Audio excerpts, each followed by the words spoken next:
السلام عليكم ورحمة الله وبركاته. ازيكم يا احلى حبايب في الدنيا؟ ازيكم يا احلى ولاد واحلى بنات في الدنيا؟ يا رب تكونوا بخير وفي احسن حال يا رب، اللهم امين.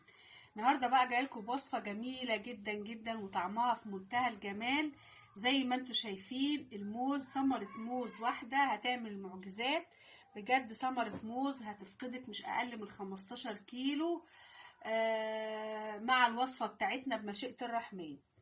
بس قبل ما ابتدي معاكم يا حبايبي، فضلا وليس امرا، لاول مره بيشوف القناه يشترك فيها ويفعل الجرس. بالله عليكم تشوفوا الفيديو للاخر، واللايكات يا حبايبي. المشاهده بتبقى حلوه بس اللايكات قليله جدا جدا. بالله عليكم اللايكات يا حبايبي، اللايكات علشان ترفعوا لي الفيديوهات وتوصل لاكبر عدد، والفايده تعم على الجميع يا رب بمشيئه الرحمن. نبتدي مع بعض وصفتنا. بسم الله الرحمن الرحيم. ثمرة موز واحدة، ثمرة واحدة بس، بجد هتفرق كتير وهتعمل المعجزات زي ما بيقولوا. هتفقدك من وزنك 15 كيلو.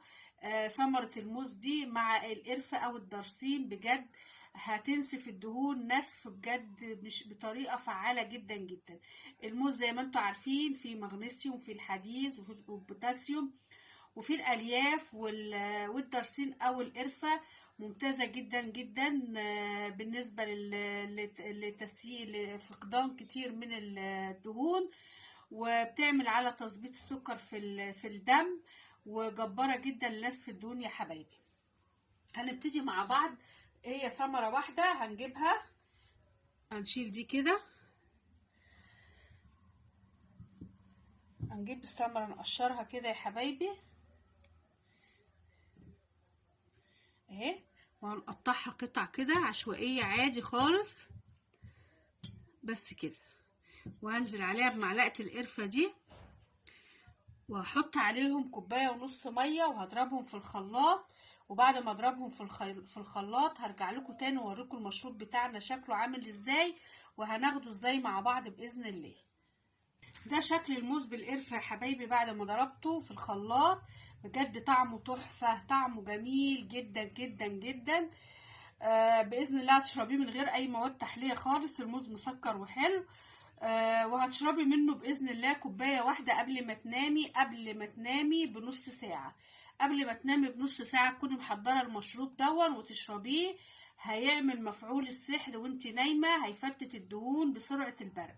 بجد وصفه جميله جدا جدا وبسيطة ومش مكلفة يا حبايبي خالص. حباية موز واحدة هتنسف اكتر من 15 كيلو. لو داوبتي عليها فترة طويلة بإذن الله هتفقدي من وزنك كمية كبيرة جدا جدا جدا، خاصة الدهون المتراكمة في البطن.